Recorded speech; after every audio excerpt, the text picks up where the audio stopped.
નમસ્કાર, તમે જોઈ રહ્યા છો શ્રી દર્શન વિદ્યાલયની યુટ્યુબ ચેનલ.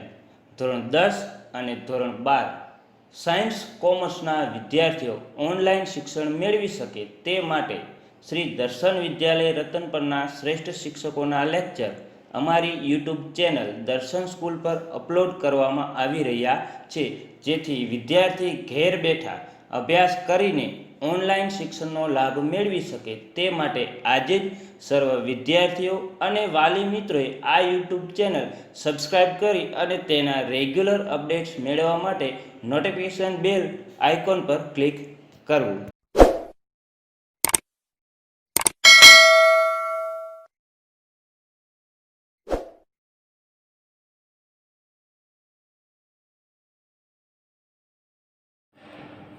નમસ્કાર મિત્રો, આપણે 9મા ધોરણના સામાજિક વિજ્ઞાન વિષયમાં 8મો પાઠ ભણતા હતા, ભારતના રાજ્ય બંધારણનું ઘડતર અને લક્ષણો. મિત્રો આપણે પૂરી પ્રક્રિયા છે એ જોઈ લીધી, એનો ઘડતર જોયું, લક્ષણોની વાત કરતા હતા અને લક્ષણોમાં પણ આપણે 3 લક્ષણો છે તેની વાત કરી કે આપણા ભારત દેશ છે એ ભારત દેશના બંધારણના મૂળભૂત લક્ષણોમાં પહેલું લક્ષણ છે લિખિત દસ્તાવેજ. લિખિત એટલે શું? તો જે લખેલું હોય તેવું. મિત્રો બ્રિટન અને ઇઝરાયલ સિવાય બધા જ દેશોનું બંધારણ છે તે લિખિત સ્વરૂપમાં છે. ત્યારબાદ બંધારણનું કદ. આપણા બંધારણનું કદ છે એ ઘણું બધું વિસ્તૃત છે, લાંબુ છે, વિશદ છે. શા માટે? કારણ કે એમાં ઘણી બધી બાબતો છે એનો સમાવેશ કરવામાં આવ્યો છે જે બીજા દેશોમાં નથી. એટલા માટે ભારત દેશનું બંધારણ છે એનું કદ મોટું છે. ત્યારબાદ એક જ નાગરિકત્વ. ભારત દેશ એવો દેશ છે કે જેનું બંધારણ છે એ ભારત દેશને માત્ર ને માત્ર એક જ નાગરિકત્વ આપે છે. એનો મતલબ બધા જ ભારતીયો છે, એક જ વ્યક્તિ. ઓકે. અને બીજા દેશો છે, દાખલા તરીકે America, United states of America, તેના લોકો છે તે બેઉ નાગરિકત્વ ધરાવે છે. પેલું યુનાઇટેડ સ્ટેટ્સ ઓફ અમેરિકા અને બીજું પોતાના રાજ્યનું કે જે રાજ્યમાં તે વસવાટ કરે છે. આપણે માત્ર જમ્મુ અને કાશ્મીર આ રાજ્ય એવા છે કે જ્યાં લોકો છે તે બે નાગરિકત્વ ધરાવે છે, અપવાદરૂપ છે. હવે મિત્રો આપણે વાત કરવાની છે મજબૂત કેન્દ્રવાળું સમવાય તંત્ર. ચલો ધ્યાન કે મજબૂત એટલે જે મજબૂત હોય તે શક્તિશાળી. બીજું કેન્દ્રવાળું એટલે જેની મધ્યમાં એક સત્તા રહેલી છે તેવું. અને સમવાય તંત્ર એટલે શું? તો સમવાય તંત્ર એટલે કેન્દ્ર અને રાજ્ય બંને હોય તેવું. કેન્દ્ર સરકાર અને બીજું રાજ્ય સરકાર. કેન્દ્ર અને રાજ્ય સરકાર બંનેનો સમાવેશ થઈ જાય તો એને આપણે સમવાય તંત્ર કહીશું. તો આપણે પણ સમવાય તંત્ર છે કેવું મજબૂત કેન્દ્ર વાળું, જેમાં કેન્દ્ર સરકાર છે એ સર્વોપરી છે. તો એની વાત કરીએ, રાજ્યોના સંઘ તરીકે વર્ણન થયું છે. આપણું જે બંધારણ છે એમાં શું લખેલું છે કે રાજ્યોનું સંઘ, એટલે કે વિવિધ રાજ્યો ભેગા કરો એટલે શું બનશે? સંઘ બનશે. આ સંઘ એટલે શું? તો સંઘ એટલે છે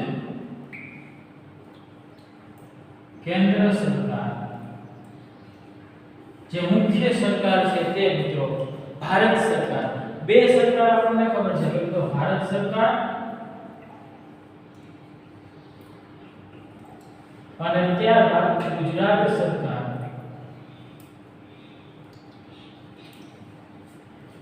એવી જ રીતે મિત્રો રાજસ્થાનની સરકાર વગેરે વગેરે જે રાજ્ય છે એની સરકાર હોય. વિવિધ રાજ્યની સરકાર છે એના ઉપર કોણ સરકાર હોય? તો એ છે ભારત સરકાર. બધા જ રાજ્યોને ભારત સરકારના નિર્ણયો છે એ માનવા પડે. આપણને ખબર છે ઘણા બધા દેવો છે, પણ દેવોના દેવ કોઈ તો એક તો ઉપર આવશે મહાદેવ. મેઇન ભગવાન છે હિન્દુ ધર્મના તે મહાદેવ ઋષિ ગણાય છે. એવી જ રીતે મિત્રો બધી જ સરકાર છે એમાંના સૌથી ઉપરની સરકાર છે એ છે ભારત સરકાર. ઓકે. તો રાજ્યોના સંઘ તરીકે આપણા બંધારણમાં વર્ણન કરવામાં આવેલું છે. એટલે કે રાજ્યો બધા ભેગા મળીને એક સરકાર બનાવશે, તેને આપણે કહીશું ભારત સરકાર. ઓકે. ભારત એ સંઘીય રાજ્ય છે. આ સંઘીય એટલે શું? તો સંઘોનું બનેલું.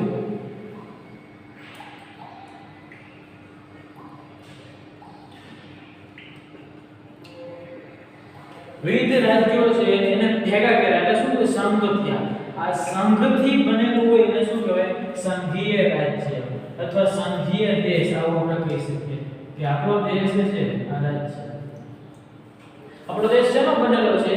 તો ઘણા બધા રાજ્યો છે એને ભેગા કરીને બનાવવામાં આવેલો છે. એટલા માટે ભારત છે એ સંઘીય રાજ્ય છે. ત્યારબાદ એકમ રાજ્યને કેન્દ્રથી છૂટા પાડવાનો ક્યારેય અધિકાર નથી. ક્યારે મિત્રો આપણું કોઈ પણ રાજ્ય છે એ ભારત દેશથી અલગ થઈ શકતું નથી. આવી બંધારણમાં જોગવાઈ છે. શા માટે બંધારણમાં આવી જોગવાઈ રાખેલી? તો આપણને ખબર છે નેપાળ, ભૂતાન, પાકિસ્તાન આ બધું પહેલા શું ભારત દેશની અંદર જ હતું. બધું ભારત જ કહેવાતું હતું. પરંતુ જેમ જેમ સમય વીતતો ગયો એમ ભારત દેશ છે એના ભાગલા પડતા ગયા. આપણા દેશમાંથી પાકિસ્તાનને અલગ કર્યું એટલે ભારતની જે ભૌગોલિક સીમા છે, ભારતનો વિસ્તાર છે એટલો શું થઈ ગયો? ઓછો થઈ ગયો. પહેલા અખંડ ભારત હતું. બધી જ જગ્યાએ ભારત, ઘણા બધા દેશોનો સમાવેશ ભારતમાં થતો હતો. પરંતુ ધીમે ધીમે ભારતના કટકા થતા ગયા. જમ્મુ કાશ્મીર છે એ કોને પડાવી પાડતું? તો ચીન વાળાને. આ બાજુ પાકિસ્તાન છે. તો એવા બધા પ્રોબ્લેમ હતા. એટલા માટે શું કર્યું કે કોઈ પણ રાજ્ય છે એને કેન્દ્ર સરકારથી ક્યારેય છૂટું પાડી શકાય નહીં. ભારતથી ક્યારેય રાજ્યને છૂટું પાડી શકાય નહીં તેવી જોગવાઈ કરવામાં આવેલી છે. એટલે કે હવે લોકો ઈચ્છે તો પણ ગુજરાત છે એને ભારતથી અલગ કરી શકે નહીં, મહારાષ્ટ્રને ભારતથી અલગ કરી શકે નહીં, કે કોઈ પણ રાજ્ય છે એને ભારતથી અલગ કરી શકાય નહીં. એટલા માટે લેવું છે કે એકમ રાજ્ય છે કોઈ પણ રાજ્ય એને કેન્દ્રથી છૂટા પાડવાનો અધિકાર કોઈને આપવામાં આવ્યો નથી. કેન્દ્ર સરકાર અને રાજ્ય સરકાર. હવે આ કેન્દ્ર સરકાર એટલે આપણને ખબર છે કે દિલ્હીની છે તે નરેન્દ્રભાઈ મોદી. રાજ્ય સરકાર એટલે શું? પ્રાદેશિક સરકાર, ગુજરાત સરકાર, રાજસ્થાન સરકાર વગેરે વગેરે. વચ્ચેની સત્તાની વહેંચણી કરવામાં આવેલી છે. આપણને ખબર છે કે દેશ ચલાવવો હોય તો કોઈ એક વ્યક્તિ છે એ પૂરો દેશ ન ચલાવી શકે. એની નીચે વિવિધ સ્તર આવેલા છે. એક વ્યક્તિ બધી જ જગ્યાએ પહોંચી શકતો નથી એટલે શું કરે છે? એના નીચલા લેવલે અધિકારીઓ રાખે છે. આવું છે. નાનકડો એવો ધંધો હોય તો એક માલિક છે એ પહોંચી વળે, પરંતુ એક જ માલિક મોટો મેગા મોલ ખોલી દે અથવા મેગા મોલનો માલિક છે એ બધી જ દુકાનમાં પહોંચી શકશે ને એટલા માટે શું કરશે? એના ભાગ પાડશે અને વિવિધ વ્યક્તિઓને રાખશે. તો દેશમાં પણ આવું કે એક દેશ છે એ આપણો ભારત દેશની વાત કરીએ ઘણો બધો મોટો દેશ છે. તો એમાં એક વ્યક્તિ છે એ બધી જ જગ્યાએ પહોંચી શકશે નહીં. એટલા માટે શું કરી? એના વિવિધ સ્તર પાડી દીધા. ભારત સરકાર અને પછી શું આવ્યું? તો રાજ્ય સરકાર. તો અહીંયા વાત છે કે કેન્દ્ર સરકાર છે એની હેઠળ આવશે રાજ્ય સરકાર, એટલે કે પ્રાદેશિક સરકાર પણ કહેવાય રાજ્ય સરકારને. તો એ બે વચ્ચે સત્તાની વહેંચણી કરી કે આ કામ આએ કરવાનું, આ કામ આએ કરવાનું. ઓકે, કામ અને સત્તા એ બેની વહેંચણી કરી દીધી. કેન્દ્ર છે એ સર્વોપરી સત્તા ધરાવે છે. દાખલા તરીકે આપણે વાત કરીએ ભારત સરકાર અથવા કેન્દ્ર સરકાર. આ કેન્દ્ર સરકારની હેઠળ વિવિધ રાજ્ય સરકારો છે તે આવશે. દાખલા તરીકે ગુજરાત સરકાર છે તે ભારત સરકારની હેઠળ આવે. રાજસ્થાનની સરકાર છે એ ભારત સરકારની હેઠળ આવે. એમપી કોઈ પણ રાજ્ય છે એ ભારત સરકારની હેઠળ આવશે. હવે ગુજરાત સરકાર કોઈ પણ નિર્ણય લે અને એ નિર્ણય જો કેન્દ્ર સરકારને એટલે કે ભારત સરકારને યોગ્ય ન લાગે તો ભારત સરકાર છે એ ગુજરાત સરકારને ના પાડી શકે. એટલે કે સર્વોપરી નો અર્થ શું થાય? કે સર્વ વત્તા ઉપરી.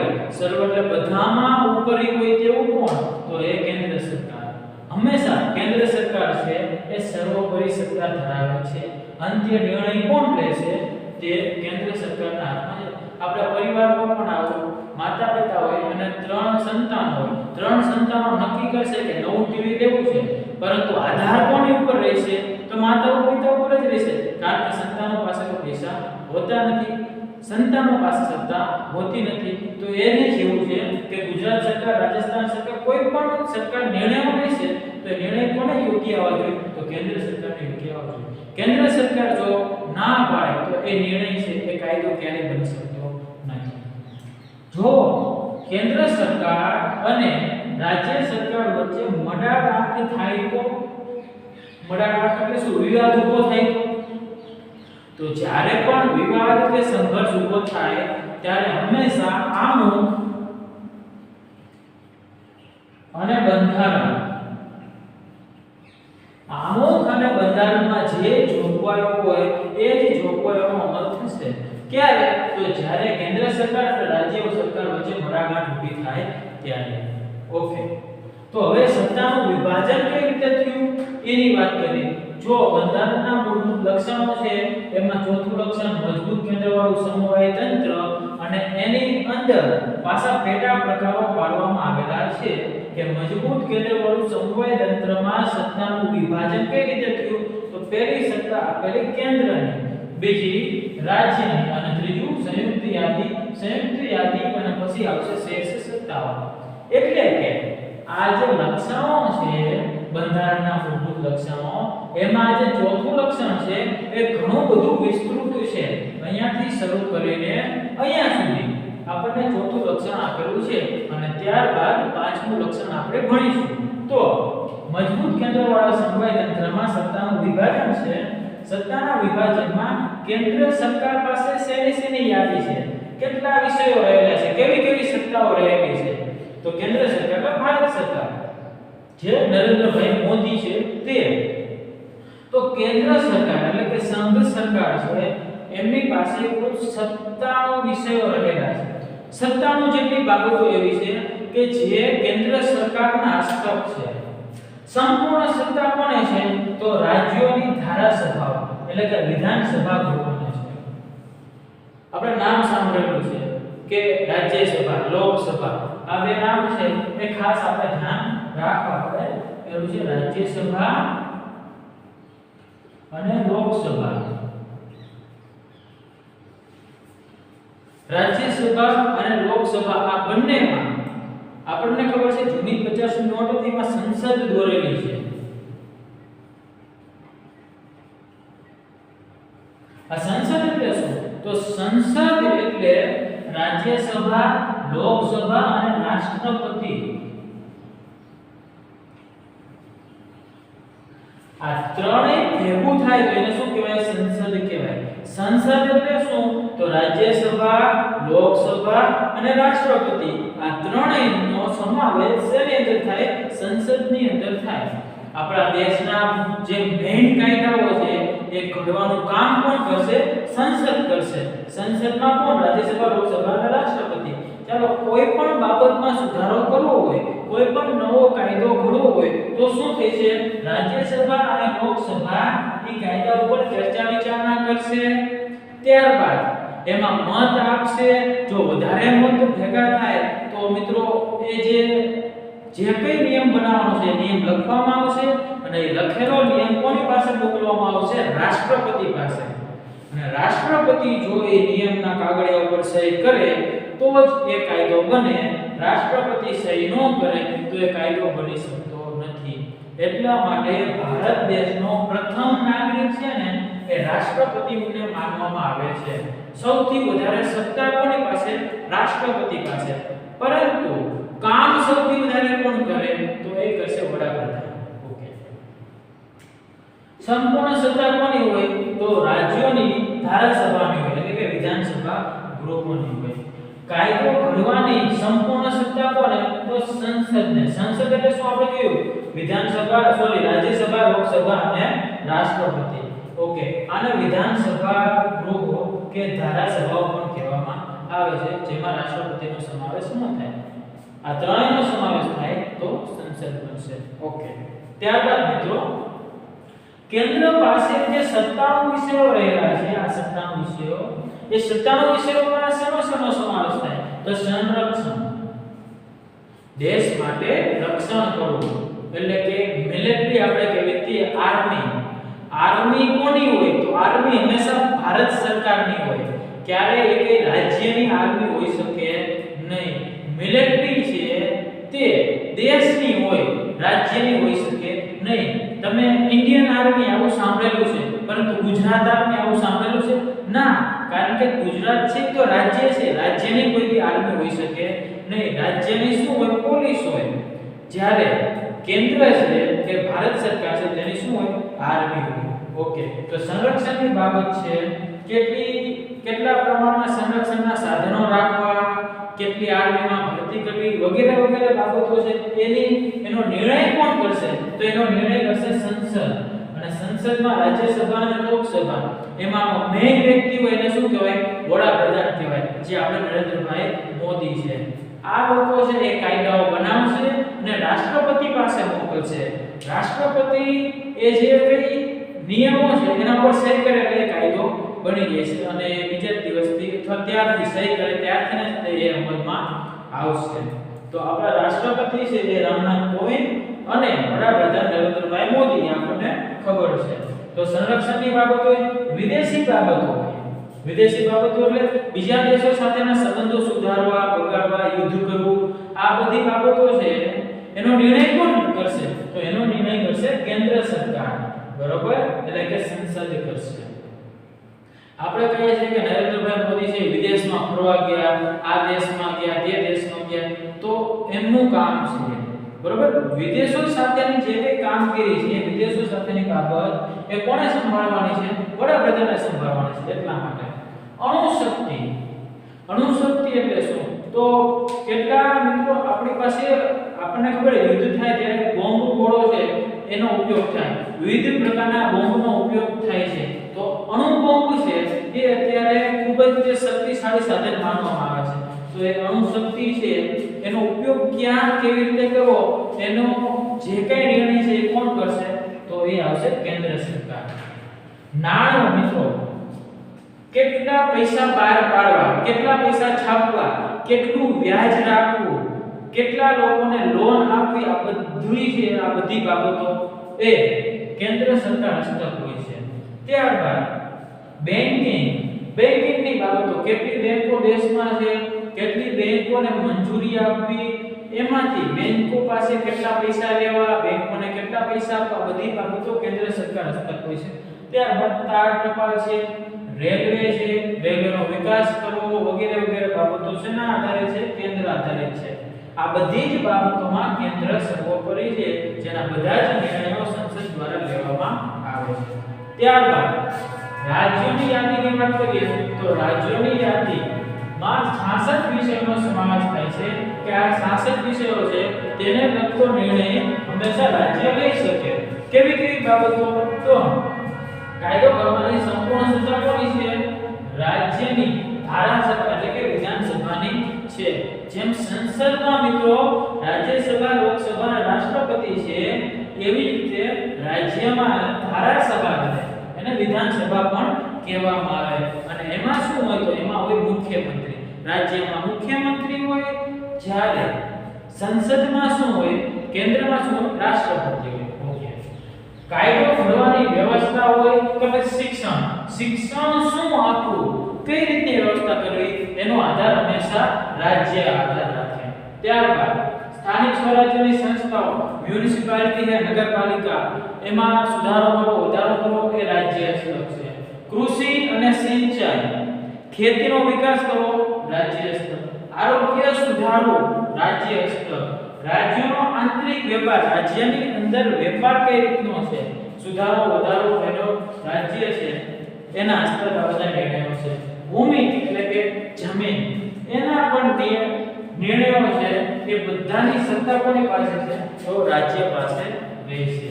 ઓકે મિત્રો, અત્યારે કોરોનાનો સમય છે તો અમુક રાજ્ય છૂટછાટ આપેલી છે, અમુક રાજ્ય છૂટછાટ આપેલી નથી, કારણ કે એ બાબત છે સીધી જ આરોગ્ય સાથે લેવા દેવા છે.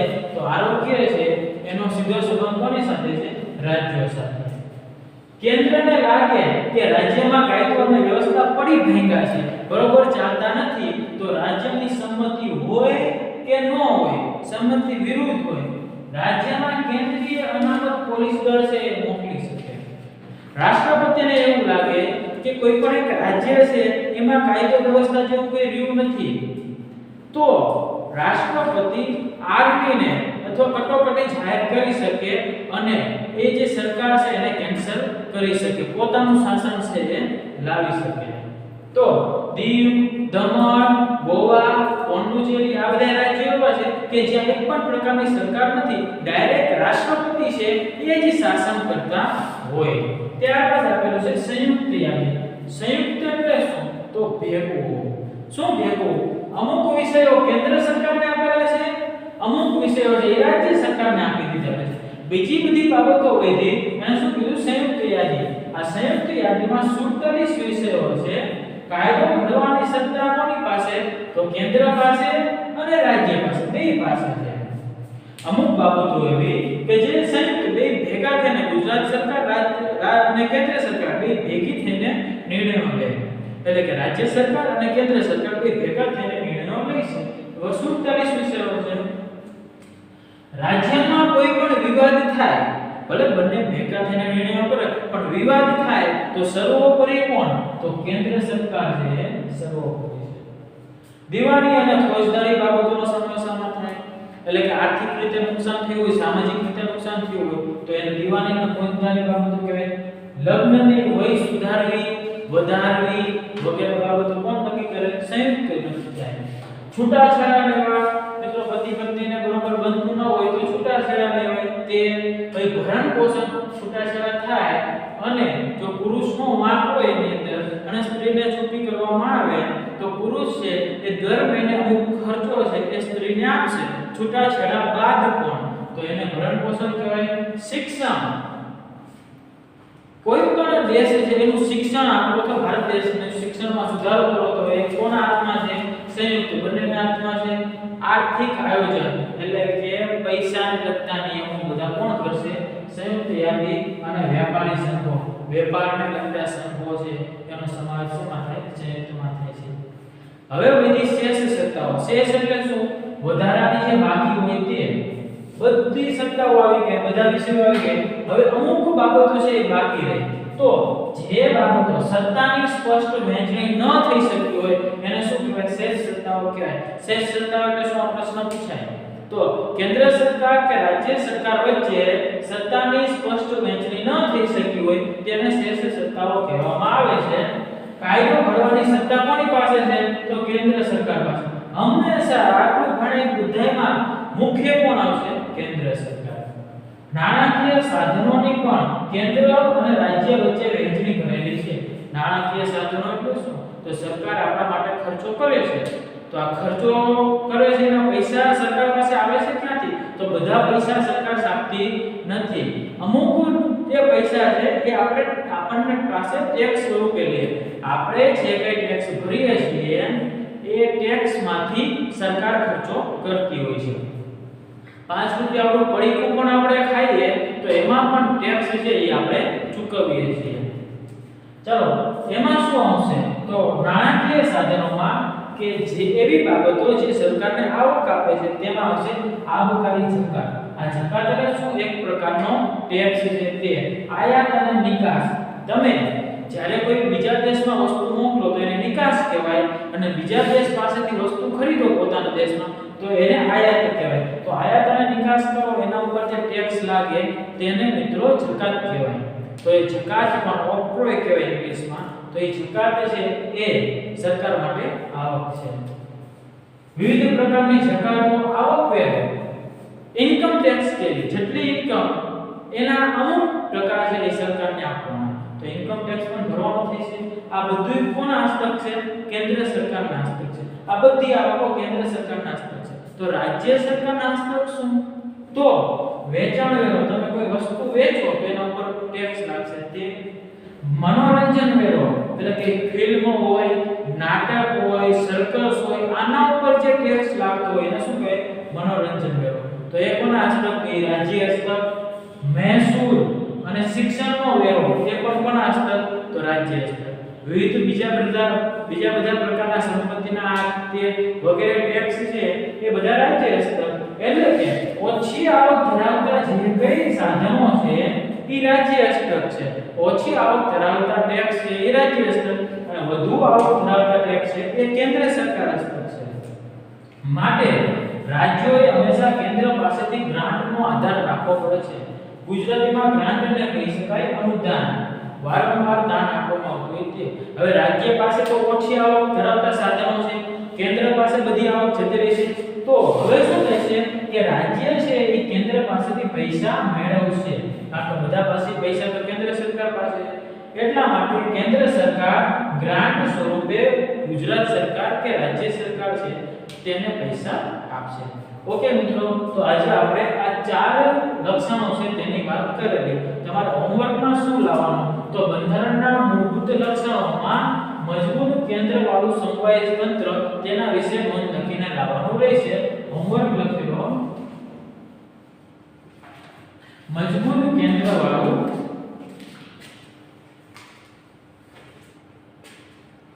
સમવાય તંત્ર સમજાવો. આ હોમવર્કમાં લખીને લાવવાનું રહેશે. મળીશું આવતા વિડિયોમાં. જય હિન્દ.